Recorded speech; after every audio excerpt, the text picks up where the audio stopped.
getirdiğinizde de çok sevindim ben. İlk gelişim. Siz nereden geliyorsunuz abi? İnşallah devamı gelir. Sakarya'dan geliyorum. Sakarya Taraklı'dan.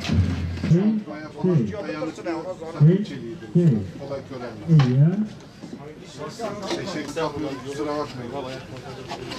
Olur mu canım? Şunlar çok yüksek kalite toz ve kabuğu içerik. Şimdi size şöyle bir şey söyleyeyim. Aslında bizim ahşap bizim en yakın dostumuzdur. Bir tane hocamız anlattı, çok mantıklı. Doğduğumuz anda ahşap beşikte büyüyorduk. Yemiş olduğumuz yemek ahşap kaşıktı. Çanağımız, çömleğimiz topraktan olan çömlekti. Ve bizi bu işte öldüğümüzde dahi tabutumuz, merteğimiz ahşaptır. Araya plastik ve diğer ürünler girdikten sonra bizim sağlık dengemiz bozuldu. Ahşabın mineralleri koruma ve bakteri barındırmama özelliğine sahiptir. Diş ve damak sağlığı için idealdir. Küçük çocuklarda bilhassa bol mineralli mama aldığınız vakit tüm mineralleri koruyan ahşaptır. Ahşap kaşıktır.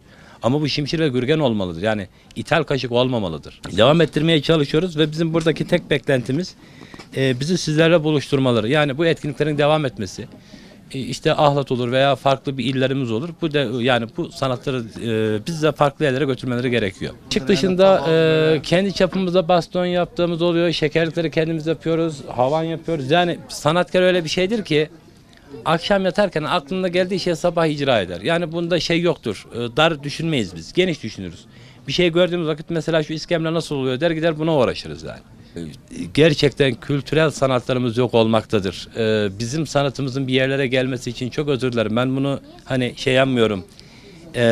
İller arasında ayrımcılık yapmıyorum ama haliyle turistleri ağırlayan illerimiz var.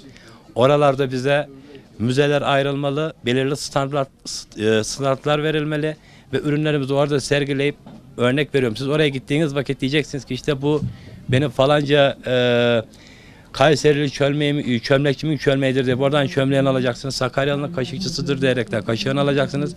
Bize bir ek gelir sağlanacak. Ve bize ek gelir sağlandıktan sonra ise zaten kendiliğinden sanatkarlar ortaya çıkacak. Ben kendime rakip istiyorum. Ya nasıl rakip istiyorum? Bu işi devam ettirsin.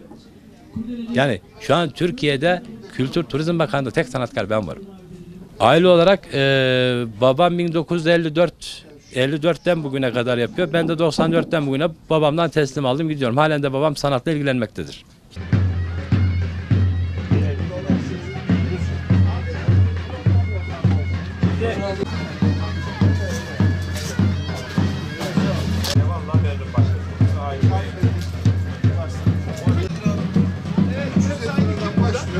Hoş geldiniz.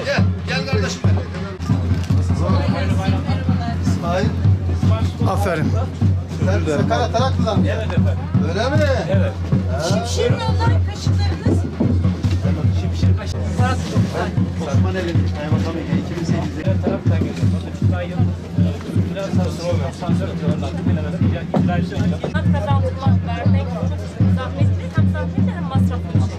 Ama biz bunu eylem planına koyduk. Cumhurbaşkanlığı takip etkileri içerisinde seçtik ve gerçekleştireceğiz. O kadar zor yetişiyor ki. Çok zor yetişiyor. Maliyeti de yüksek. Tek bir isteğimiz var. Şöyle bir şey söyleyeyim. Yani ortak isteğim. Hemen hemen tüm sanatları gelsin.